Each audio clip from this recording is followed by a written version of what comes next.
Bienvenue à ce numéro du Journal des Journaux paru du 24 au 30 août 2020. Un numéro que nous entamons, actualité oblige, avec les fortes précipitations enregistrées ces derniers jours dans le pays en général et à Niamey en particulier.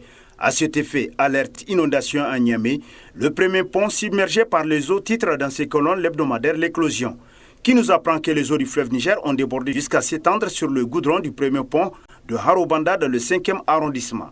C'est le mur du centre Agrimet qui retient encore ces eaux, mais risque d'un moment à l'autre d'être complètement submergé. Les riverains sont menacés par la montée de ces eaux. Le goudron du premier pont est interdit aux usagers de la route qui sont priés d'emprunter le deuxième pont. De la latérite a été déposée presque tout le long du goudron afin de barrer la route aux eaux, nous apprend davantage l'hebdomadaire qui constate qu'au Niger, à chaque saison pluvieuse, sont lot de problèmes.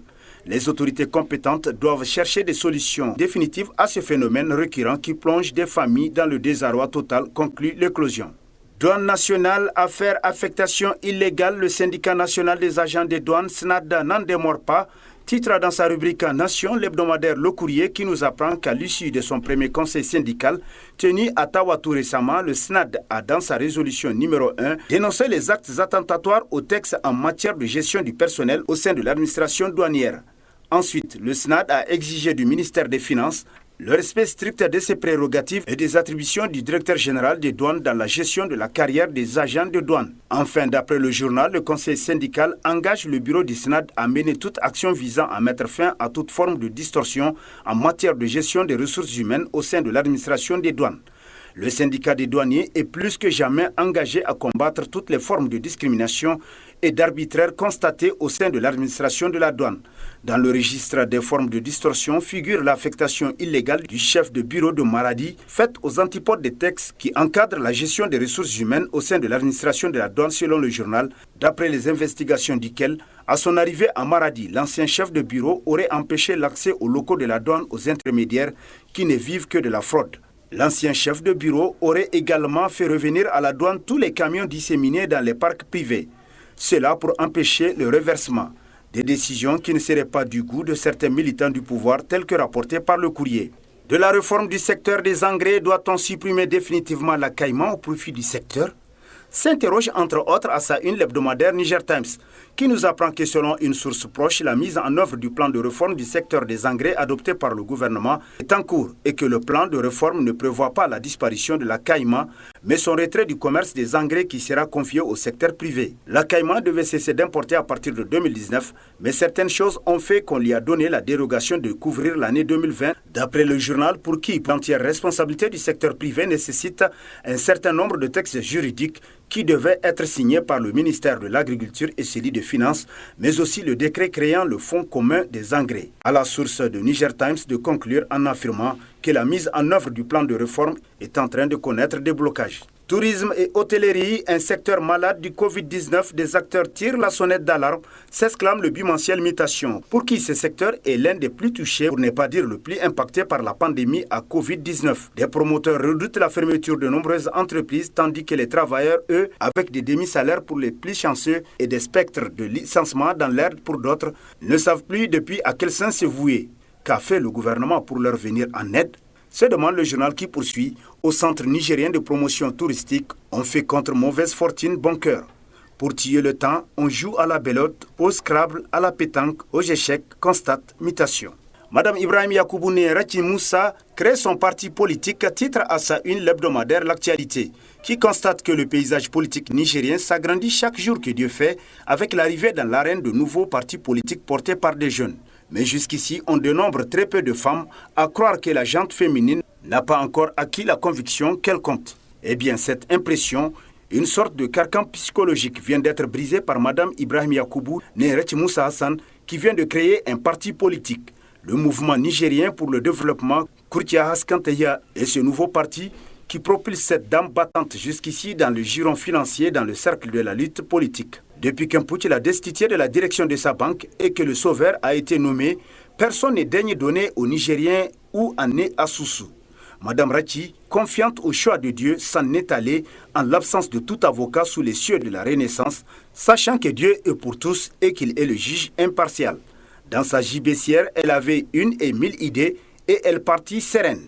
C'est Dieu qui donne, et sans être fataliste, Confions-nous à lui d'après le journal, pour qui sans doute qu'elle est l'une des étoiles féminines qui ont brillé dans la discrétion au cours de l'année 2019 et à laquelle l'on peut légitimement rendre hommage. Au Modem FA Lumana, Noma contourne le piège attendu par le bureau politique à titre à sa une, l'hebdomadaire satirique Le Canard déchaîné, pour qui le dernier acte en date concerne la demande adressée par le bureau politique pour la convocation de la conférence nationale du parti à Niamey, dont l'objectif affiché est de débarquer l'actuel président intérimaire de son piédestal.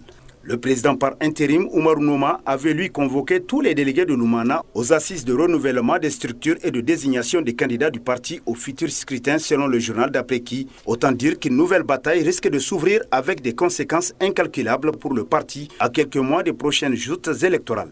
Il reste que cette lettre du bureau politique révèle un détail qui ne peut échapper à tout fin observateur de la scène politique nationale. Le bureau politique a visiblement pris acte de l'empêchement définitif du président du parti selon le satirique. Mais au-delà de ce détail non moins important, ce nouveau méli-mélo politique plonge une fois de plus le Modem FA Lumana dans une zone d'incertitude. Les querelles intestines, n'étant pas prêtes de finir cette grande formation de l'échiquier politique national, risqueraient de se retrouver avec la portion congrue lors des élections à venir, constate le Canard déchaîné. Parti Lumana, les eaux troubles du président intérimaire Noma a constitué l'un des titres à la une de l'hebdomadaire satirique Le Canard en furie, pour qui le comportement de Noma Oumarou est ambigu. Les actes qu'il est en train de poser ces derniers temps l'attestent éloquemment. Il a déclaré s'investir activement pour le rassemblement et la cohésion des militants du parti Modem FA Lumana afin que celui-ci affronte les prochaines élections générales dans la sérénité. Il a pris cet engagement dans sa déclaration de presse du 7 août, soit 2 jours après que le tribunal de grande instance hors classe de Niamey a rendu le verdict de son jugement au fond relatif aux différends opposant le président par intérim Noma au bureau politique national du parti. Sacré Noma, qui cherche à saper les fondements du parti. Les comploteurs sont tapis au sein du bureau politique national selon lui, tel que rapporté par le satirique, pour qui, convaincu de cela, il a demandé aux cadres et militants du parti de rester à l'écoute de la convocation du nouveau congrès pour lequel ses souteneurs et lui sont en train de travailler sans les membres du bureau. N'est-ce pas là une violation flagrante des textes du parti de sa part, lui qui accuse les autres de non-respect des textes du parti, se demande le Canard en furie.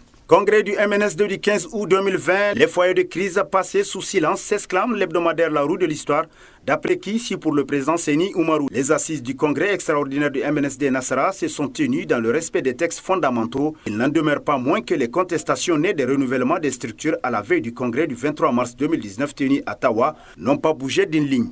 Le Congrès a passé totalement sous silence les multiples foyers de tension au sein du parti selon le journal qui constate que les contentieux des sections de Difa, Maradi, Tawa, Zender et Niamey n'étaient pas à l'ordre du jour de la session extraordinaire du 15 août 2020. C'est dire que les problèmes du MNSD Nassara restent entiers avec de gros risques que le Baobab aille au prochain scrutin des locales et législatives avec des listes doubles, voire triples dans certaines sections où les responsables régionaux se sont tournés le dos depuis la veille du congrès du 23 mars. Autre crainte, celle de la poursuite de l'action judiciaire engagée par le secrétaire général sortant Abdelkader Tidjani, qui n'a pas encore dit son dernier mot, conclut La Roue de l'Histoire. Départ d'Ousmane Idi Ango du PNDS Tareya, qui est en train de faire un bébé dans le dos à Mohamed Bazoum, s'interroge à sa une l'hebdomadaire Le Monde aujourd'hui. D'après qui la démission d'Ousmane Idi Ango, qui tient le bastion politique de Malbaza au cœur du fief du PNDS Tareya, vient subitement rappeler à l'opinion nationale que la propagande tient plus du mythe que de la réalité. L'homme ne s'en va pas tout seul, il emporte avec lui toute la structure locale du PNDS. Et lorsqu'on sait que, à partir du piédestal de la SONIDEP, l'intéressé s'est construit un empire politique sur lequel il trône, il va sans dire que son départ fait un grand mal au PNDS Tareya et à Mohamed Bazoum. Un Bazoum qui est en campagne électorale avant l'heure légale et qui cherche à rassembler tous les courants de ce parti dont on dit qu'il est un candidat par défaut selon le journal qui poursuit, de frapper en plein cœur alors qu'il se trouve encore dans la région de Maradi. Le président et candidat du PNDS Tareya broie certainement du noir. Si, après Ousmane Idi Ango et de ses soutiens locaux de Malbaza, le PJP Doubara de Jibo Salou bénéficie d'une autre défection de taille du PNDS Tareya, certains vieux démons vont nécessairement refaire surface dans le débat politique. En attendant, Bazoum Mohamed tient le coup selon Le Monde aujourd'hui, qui conclut en essayant tant bien que mal de faire mentir les pronostics et même les faits indéniables. Mohamed Bazoum à Maradi, le terrain nous apprend plus long que tous les livres, s'exclame l'hebdomadaire Nia Info, d'après qui le PNDS Tareya se porte bien et son candidat aussi. Déterminé, soutenu par les militants et sympathisants de son parti, il poursuit sa marche inexorable vers la présidence de la République. et rien ne semble pouvoir l'arrêter selon le journal qui nous apprend que le Katsina et le Gobir confirment dès les premiers jours du séjour du président Bazoum leur grille de lecture, c'est-à-dire ce qui est en passe de devenir la règle dans toutes les régions, dans toutes les communes et dans tous les villages que celui-ci a visités.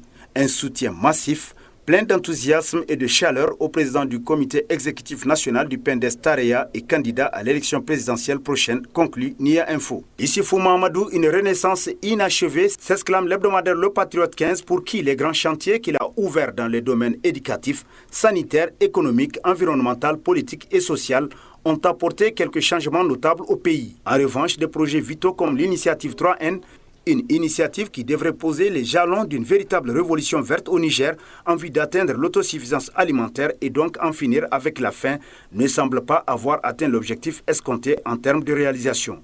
Aussi, la renaissance culturelle aurait pu favoriser l'émergence de la culture nigérienne via l'offre d'une opportunité de production diverse. Il est à retenir qu'une réforme n'est jamais terminée et que l'on part toujours laisser les autres continuer sur vos fondations. La pertinence d'une réforme, c'est d'inspirer une suite sans avoir envie de tout démolir, conclut Le Patriote 15. Les mots dont souffre la politique au Niger, comment trouver la solution? S'interroge l'hebdomadaire Le Nouveau Républicain, qui constate qu'en réalité, ni le bon sens ni la défense constante de la cause commune n'animent nos acteurs politiques. Ils sont plutôt animés par l'égoïsme et la soif de goûter au sucre du pouvoir. Confrontés à un tel phénomène, justement celui de la mauvaise foi de nos politiques et de leur mauvaise gestion, une fois au pouvoir, les Nigériens se demandent comment faire pour l'éradiquer, car les choses vont de mal en pire. Notant de ces faits que peu sont les acteurs politiques qui, une fois au pouvoir, tiennent parole. Autrement dit, peu sont-ils à réaliser les projets politiques sur la base desquels ils ont battu campagne. Que de la traîtrise, s'exclame le journal. Il est important de noter également que peu d'entre eux se soucient des aspirations du peuple. La plupart ne s'intéressent qu'à eux et leur clan parce qu'animés d'un état d'esprit clanique. Que de la médiocrité. Traités de bons élèves relativement à leur gestion à l'échelle internationale, car ces derniers font l'affaire de l'Occident. Mais force est de constater qu'ils sont de mauvais élèves, et même les statistiques en disent beaucoup à propos. Pour preuve, notre pays est classé toujours parmi les derniers, souligne Le Nouveau Républicain. Et sur ce, prend fin ce numéro de la revue de presse. Prochain rendez-vous, plaise à Dieu, dans une semaine, avec toujours la même passion de vous servir. Bonne lecture et au revoir.